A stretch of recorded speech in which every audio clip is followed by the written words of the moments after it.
Selamat malam. Kali ini kami dari Otsuka Jepang ingin berbagi cerita tentang kesuksesan produk yang sangat populer di Jepang dan di Indonesia.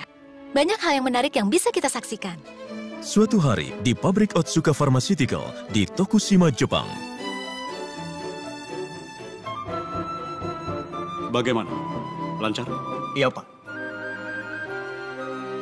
Akihiko Otsuka, cucu dari pendiri Otsuka Group, menjabat kepala pabrik Tokushima pada saat itu.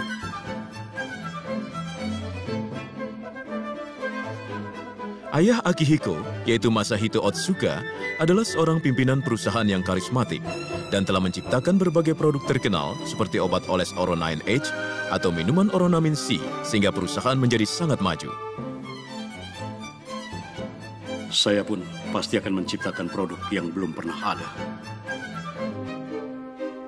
Akihiko punya tekad untuk mengembangkan produk yang dapat menjadi pilar perusahaan dengan tangannya sendiri. Ya, kalau begitu tolong ya. Maaf, Pak. Oh, Pak Harima, ada apa? Rokuro Harima, penanggung jawab pengembangan minuman. Pria ini dijuluki ahli rasa di perusahaannya dan juga yang menentukan rasa Oronamin C. Maaf, Pak. Ini sebenarnya... Bukankah ini cairan infus produk kita, iya kan? Bagaimana kalau cairan infus dijadikan minuman, Pak? Minuman cairan infus? Iya. Maksud Pak Harima? Begini, Pak. Saya pernah ke Meksiko beberapa waktu yang lalu, dan saya mendapatkan pengalaman yang mengkhawatirkan. Harima mengunjungi Meksiko untuk survei buah-buahan tropis dalam rangka pengembangan minuman terbaru. Tetapi, Harima mengalami diare parah karena situasi pengadaan air bersih setempat cukup buruk. Dia terpaksa diopnam di sebuah rumah sakit kecil yang fasilitas medisnya terbatas.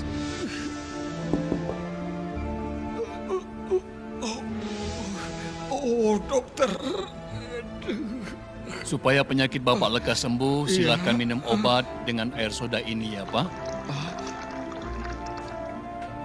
Air soda? Kenapa bukan air putih? Saat ini, air putih di Meksiko kurang baik. Oh, iya.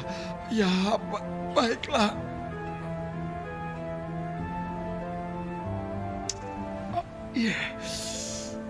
Baiklah, Pak. Akan saya jelaskan. Air dan zat gizi tubuh berkurang secara drastis karena diare. Kalau tidak menambah kadar air tubuh, akan terjadi dehidrasi atau kekurangan cairan. Meskipun hal ini sudah kita lakukan, nantinya kita juga harus menambah gizi. Oh, ya. Kalau saja ada fasilitas infus di rumah sakit ini, masalahnya sudah selesai. Pak Harima yang berpikiran seperti itu, tiba-tiba teringat kembali sebuah peristiwa. Saya pernah melihat seorang dokter minum cairan infus untuk menggantikan cairan tubuh yang hilang setelah selesai operasi yang berjam-jam. Betul. Ada baiknya kalau kami mengembangkan cairan infus sebagai produk yang layak diminum. Cairan infus merupakan bidang yang perusahaan kami kuasai juga. Dalam bidang cairan infus untuk penggunaan di rumah sakit, Otsuka Pharmaceutical menguasai pasar domestik. Saya punya ide untuk mengembangkan cairan infus agar dapat diminum. Cairan infus untuk diminum?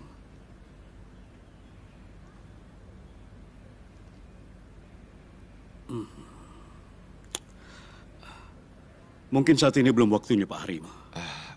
Belum waktunya. 3 tahun kemudian, Akihiko menjadi Presiden Direktur Otsuka Pharmaceutical yang ketiga pada umur yang masih muda, yaitu 38 tahun. Permisi. Harima mendatangi ruangan Presiden Direktur dengan membawa seorang staf. Permisi, Pak. Staf itu adalah Akihisa Takaichi, anak buah Harima, seorang peneliti muda.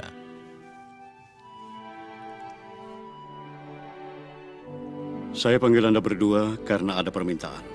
Iya, Pak. Iya, Pak. Pak Harima, Anda pernah berkeinginan untuk mengembangkan minuman cairan infus, bukan? Benar, Pak. Saya kira sekaranglah saatnya. Saya dengar belakangan ini banyak orang senang berjogging. Itu buktinya kepedulian akan kesehatan makin meningkat. Pada saat itu, olahraga jogging sedang menjadi tren di masyarakat. Dan peralatan seperti alat olahraga lari sangat laris. Maksud Bapak, mengubah rasa cairan infus supaya enak diminum? Tidak. Sebenarnya, Saya ingin menciptakan minuman kesehatan. Minuman kesehatan? kalau berkeringat, elektrolit seperti ion natrium atau ion kalium ikut keluar dari tubuh bersama air. Saya ingin menciptakan minuman yang komposisinya sama dengan keringat sehingga menambah elektrolitnya.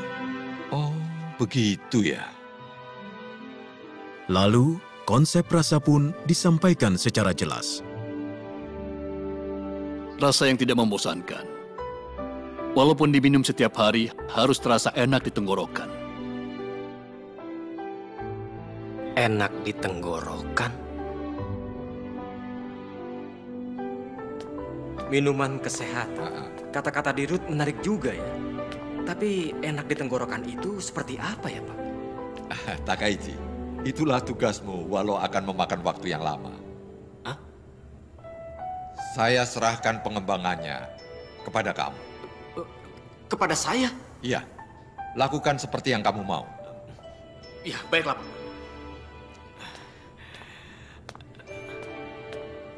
Harima menyerahkan pengembangan minuman kesehatan kepada Takaichi agar dapat membina peneliti muda tersebut yang akan memikul masa depan perusahaan. Takaichi langsung menuju ke sebuah tempat, yaitu sauna. Takaichi berpikir untuk menciptakan minuman kesehatan. Pertama harus memahami keringat itu apa.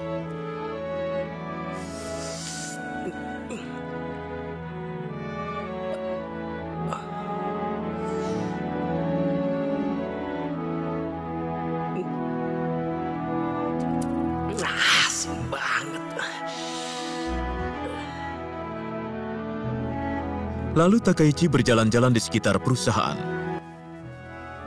dan mengambil sampel keringat yang merembes dari kulit. Takaichi mengadakan analisa tentang komposisi dua keringat yang diambil di sauna dan saat berjalan-jalan.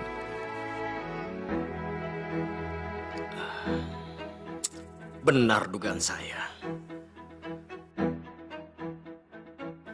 Takaichi ingin memeriksa konsentrasi ion natrium, yaitu kadar garam, yang menjadi sebab asinnya keringat.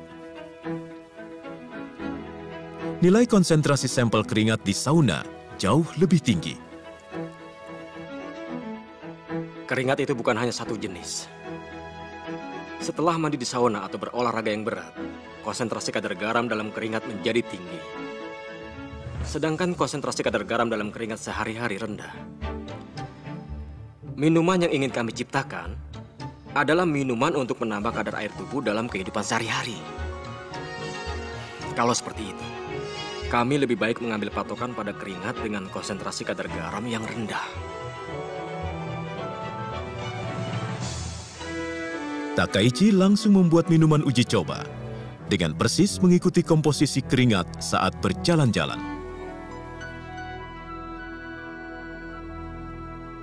Pak Harima, Oh, Takaichi. ini minuman yang dibuat dengan komposisi keringat. Mohon dirasakan. Iya, iya.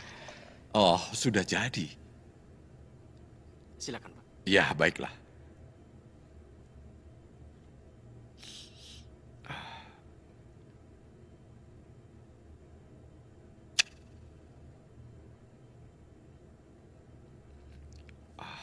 Rasanya pahit. Susah sekali untuk ditelan. Tapi, walaupun rasanya pahit, kalau memang baik untuk kesehatan, bukankah orang-orang mau meminumnya? Dalam komposisi keringat, selain zat ion natrium yang menimbulkan rasa asin, terkandung juga zat kalium atau magnesium yang menimbulkan rasa pahit. Rasa pahit seperti ini tidak bermasalah kalau diminum sebagai obat. Tetapi, apa yang ingin kami ciptakan ini adalah minuman ringan. Jadi, jangan lupakan itu. Harima, seorang ahli rasa yang dapat langsung menilai akan diterima atau tidaknya oleh konsumen, walaupun hanya secicipan. Meyakinkan beliau bukanlah hal yang gampang. Dari pagi hingga malam, masalah penelitian tak pernah terlepas dari pikiran Takaichi. Ayo ayah, tolong bacakan ayah. Entah saya harus bagaimana. Pada hari libur pun, Takaichi membenamkan diri dalam penelitian. Dan akhirnya, terlintas ide untuk menambah zat pemanis alami untuk menghilangkan rasa pahitnya.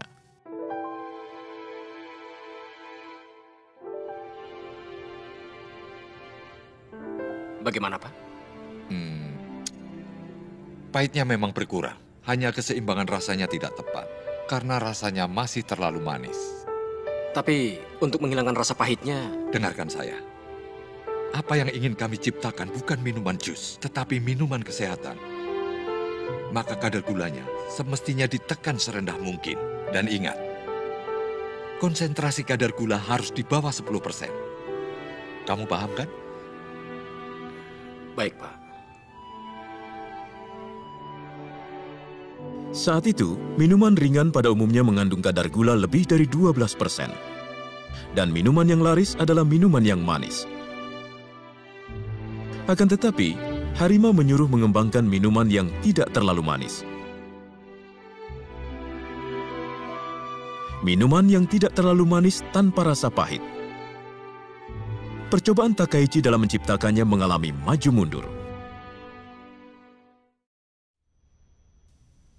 Hampir 3 tahun berlalu sejak pengembangan minuman dimulai. Mohon dicoba. Presiden Direktur Akihiko Otsuka pun telah melakukan uji coba beberapa kali. Masih tetap ada rasa pahit. Iya, benar, Pak. Minuman uji coba yang dibuat oleh Takaichi sudah mencapai lebih dari 1000 jenis. Permisi. Saat itu, seorang karyawan masuk ke ruangan. Dia ingin Presiden Direktur Akihiko menguji minuman serbuk instan yang sedang dikembangkannya.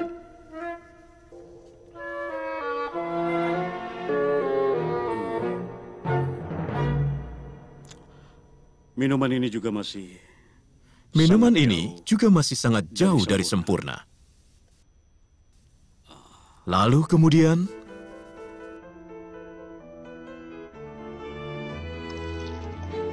Maaf, Pak. Mau diapakan? Dua-duanya belum sempurna. Bagaimana kalau dicampur?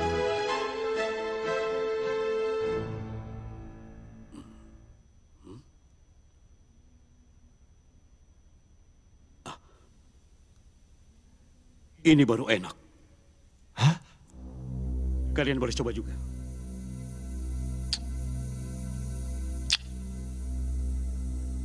Wah, benar.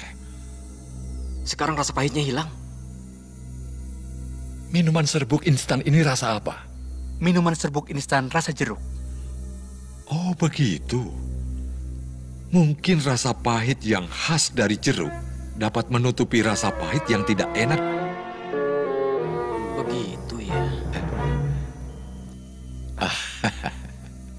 Berkat apa yang dilakukan Presiden Direktur Akihiko yang tak terduga, pengembangan minuman kesehatan maju satu langkah. Kok baru pulang? Ada apa? Kenapa beli buah sebanyak itu? Tidak apa-apa. Tolong siapkan pisau, papan potong, dan juga gelas baik mungkin ya. Iya, baik. Buah-buahan yang lebih cocok itu apa? Kita mulai.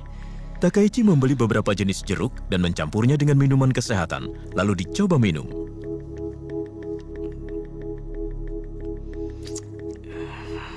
Ini bukan.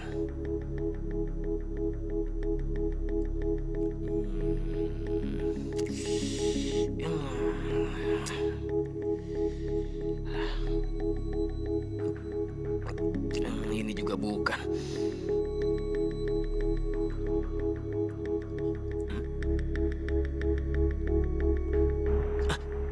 Ini dia.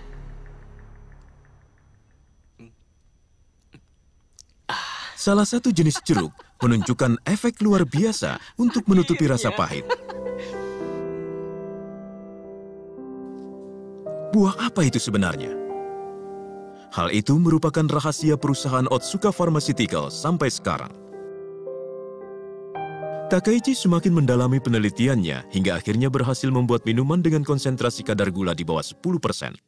Takaichi menyeleksi 2 jenis minuman untuk uji coba pada tahap akhir. Yang ini dengan konsentrasi kadar gula 6,2%, sedangkan yang ini adalah 7%.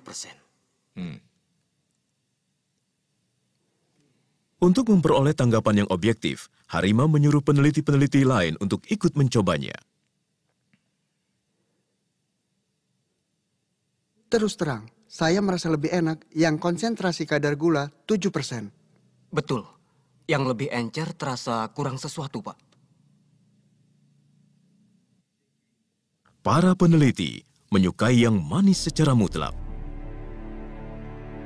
Namun Harima, ahli rasa, punya suatu ide.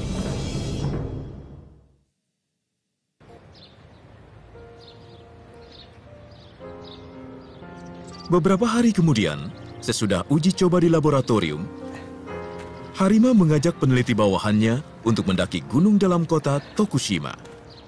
Pak, kenapa tiba-tiba kita mendaki gunung? Tidak usah banyak tanya, pokoknya ikut saja.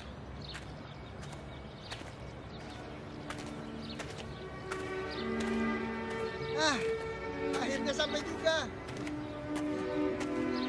Setibanya di puncak gunung, Harima mengatakan, Mari, sekarang kita minum dulu.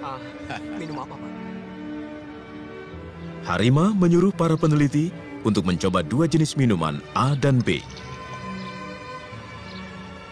Sebenarnya minuman ini sama dengan minuman yang dicoba di laboratorium beberapa waktu yang lalu. Yang A sedikit kemanisan. Saya merasa B lebih enak. Saya juga merasa seperti itu, Pak. Yang A manis dengan konsentrasi kadar gula 7% dan B kurang manis dengan konsentrasi kadar gula 6,2. Padahal waktu dulu yang manis dengan 7% terasa lebih enak. Kenapa ya, Pak? Saat berkeringat, yang kadar gulanya lebih sedikit terasa segar dan lebih enak. Dan ini kan minuman kesehatan. Nah, makanya harus terasa enak diminum waktu beraktivitas.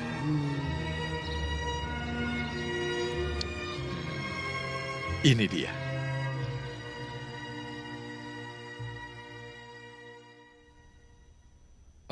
Rasanya bagaimana, Pak? Ini yang kuinginkan. Baik, dengan rasa ini saja.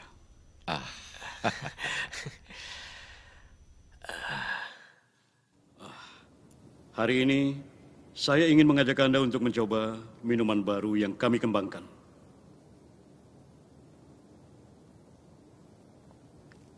Pada hari itu, kebanyakan direktur pertama kali mencoba minuman kesehatan yang dikembangkan bertiga oleh Presiden Direktur Akihiko, Harima, dan Takaichi. Bapak Direktur, terus terang saya merasa rasanya kurang enak. Karena rasanya tawar. Terus terang ini tidak enak.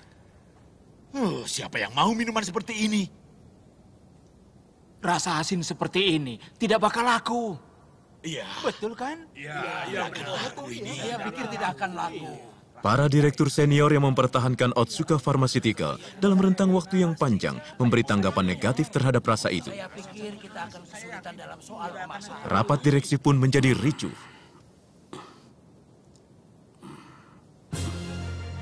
Lalu kemudian, saya mengerti tanggapan Anda. Tetapi Anda saat ini meminumnya di ruangan rapat. Cobalah meminumnya setelah berkeringat. Dan dipersilahkan minum berulang kali. Dengan demikian, Anda baru akan mengerti hebatnya produk ini. Saya putuskan perusahaan kita akan menjual minuman ini. yakin pada kepekaan rasa dirinya dan Harima, akhirnya penjualan minuman diputuskan.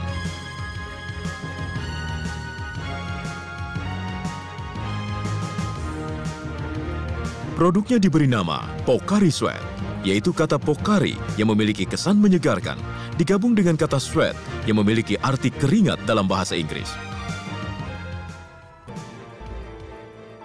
Pada bulan April tahun 1980, penjualan Pocari Sweat dimulai. Karyawan marketing dan semua karyawan lainnya mengunjungi toko-toko pengecer agar Pocari Sweat dipajang di lebih banyak tempat walaupun masing-masing hanya satu kaleng. Kepala tim marketing Jiro Tanaka juga mengunjungi pengecer langganannya. Selamat siang, saya Tanaka dari Otsuka. Hari ini saya ingin menawarkan minuman baru yang diluncurkan oleh perusahaan kami. Wah, seperti apa itu? Pocari Sweat namanya. Silakan dicoba, silakan.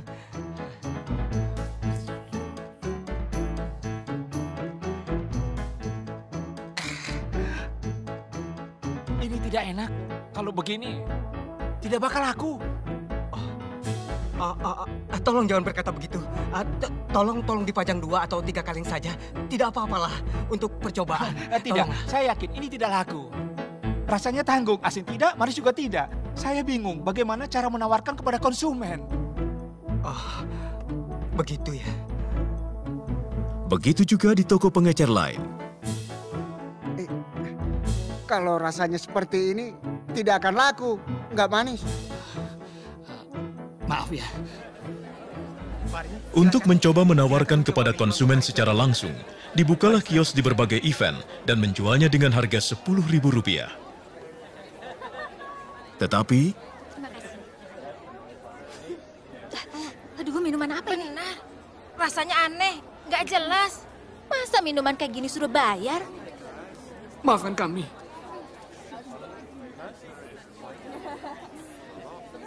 Kayak gini disuruh minum, kurang ajar. Hei, pergi. Reaksi konsumen sangat buruk, sebagaimana yang sudah dicemaskan oleh direksi. Maaf, Pak. Sepertinya memang ada masalah dengan rasanya, Pak. Benar, Pak.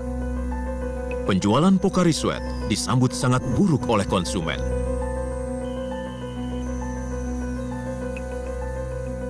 Pak Direktur.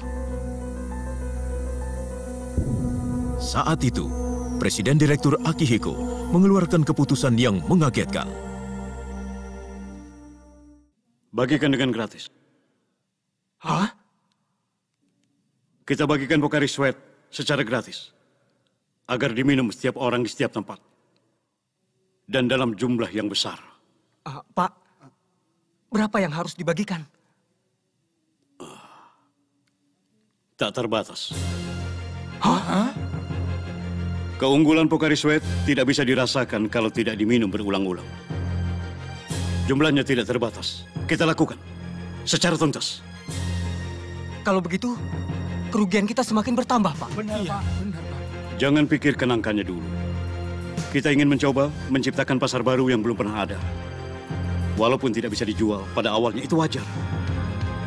Yang paling penting sekarang, mensosialisasikan konsep produk secara tepat daripada menjual produknya. Dengan demikian, nantinya konsumen akan mengerti keunggulan Pocari Sweat. Penjualan akan meningkat belakangan.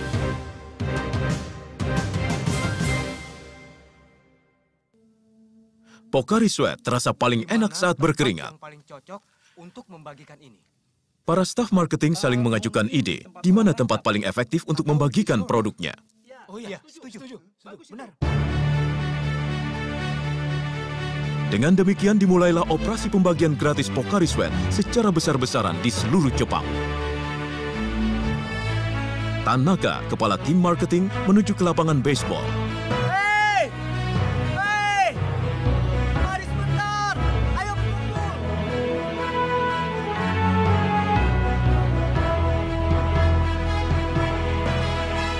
Nah, anak-anak, kalian haus kan?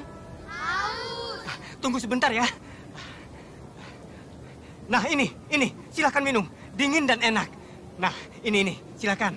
Ini untukmu, ini untukmu. Ayo, silakan diminum. Silakan. Bagaimana rasanya? Enak! Enak kan? Rasanya tidak biasa. Tapi bisa langsung diteguk. Betul, itu benar. Itu karena tubuh kalian mengeluarkan keringat. Jadi membutuhkan kadar air. Nah, anak-anak, tubuh kita 60%-nya terdiri dari air. Coba lihat gambar ini. Sampai di sini, semuanya air. Bukan hanya ditawarkan kalau minum, kalian banyak berkeringat, melainkan juga memberikan maka tubuh penjelasan kalian konsep membutuhkan Pocari Sweat cairan secara tubuh. detail. Pocari Sweat itu mirip dengan cairan tubuh. Staf marketing lainnya kemudian membagikan kepada konsumen yang baru selesai mandi. Bagaimana rasanya? Wah, rasanya tidak biasa. Tapi enak diminum. Begitu ya? Bu, maaf Bu. Iya. Apa Ibu haus? Karena kelihatannya berkeringat. Apa? Silakan minum ini. Gratis nih. Tentu saja, silakan. Ada juga staf marketing yang memberikan langsung kepada orang yang sedang berkeringat. Bagaimana? Minuman apa ini? Rasanya aneh. Tetapi enak juga sih. Terima kasih. Berkat pelaksanaan operasi pembagian gratis yang ditargetkan di tempat-tempat di mana orang muda berkeringat, sedikit demi sedikit Pocari Sweat mulai populer. Saya membagikan sampel pada anak-anak di lapangan baseball. Mereka semuanya minum dan bilang enak. Rupanya sudah mulai disadari Pocari Sweat itu seperti apa. Bagus kalau begitu. Tapi Pak Direktur, Iya, ada apa? karena membagikan tanpa batas, jumlah dibagikan gratis mencapai lebih dari 30 juta kaleng. Oh ya? Pocari Sweat yang dibagikan secara gratis telah mencapai sebanyak 400 miliar rupiah. Kalau seperti ini terus, kerugian akan melonjak. Apakah lebih baik dihentikan saja pembagian minuman gratisnya? Tidak apa-apa. Lanjutkan saja. Sepanjang tahun ini. Yang penting adalah bukan keuntungan sekarang, tapi masa depan. Kalau sekarang menyebarkan benihnya, pasti akan berbuah banyak di kemudian hari. 1 tahun kemudian, pada tahun 1981, penjualan Pocari Sweat tetap sama saja seperti tahun sebelumnya. Wah, terasa panas ya. Tahun ini panas sekali ya. Musim hujan baru saja selesai, dan musim panas untuk tahun kedua hampir tiba. Halo, ini bagian marketing Otsuka. Hah? Stok Pocari Sweat habis? Ya, tolong cepat kirim Pocari Sweat-nya, Pak. Stoknya sudah habis. Mengherankan, Pocari Sweat tiba-tiba mulai laris secara drastis pada musim panas di tahun kedua penjualan. Dengan cara operasi membagikan produk gratis, konsep dan rasa telah dimengerti oleh konsumen, dan hasilnya berbuah pada musim panas tahun kedua. Pada musim panas tahun kedua, penjualan Pocari Sweat melonjak sekitar 3 kali lipat dari tahun sebelumnya dan mencapai 2,6 triliun. Pak, akhirnya kita berhasil. Berkat usaha keras kalian. Terima kasih. Keyakinan Presiden Direktur Akihiko akhirnya berbuah.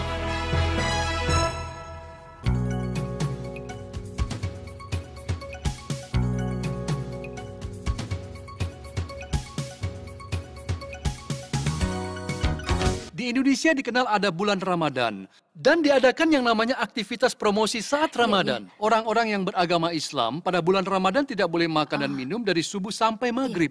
Namun, kalau matahari sudah terbenam, baru boleh makan dan minum. Begitu. Nah, pada saat itulah Pocari Sweat dibagikan secara gratis. Di sini juga dibagikan secara gratis ya? Benar. Oh. Saking lapar dan haus rasanya jadi enak sekali. Nama Pocari Sweat tersebar cepat dari mulut ke mulut dan larisnya luar biasa. Melihat peluangnya sangat luar biasa. Betul ya? sekali. Iya, benar sekali. Ada satu lagi cara pemasaran yang efektif di Indonesia. Cukup banyak orang yang tertular demam berdarah, penyakit tropis, dan diopname di rumah sakit. Iya, benar sekali. Lalu pembagian gratis diadakan di rumah sakit. Seperti itulah. Memang pembagiannya pun secara strategis. Iya. Dan telah dipikirkan di mana sebaiknya dibagikan, agar keunggulan produk manfaatnya paling bisa dirasakan. Pemirsa, itulah kisah sukses perjuangan Pocari Sweat. Sampai jumpa.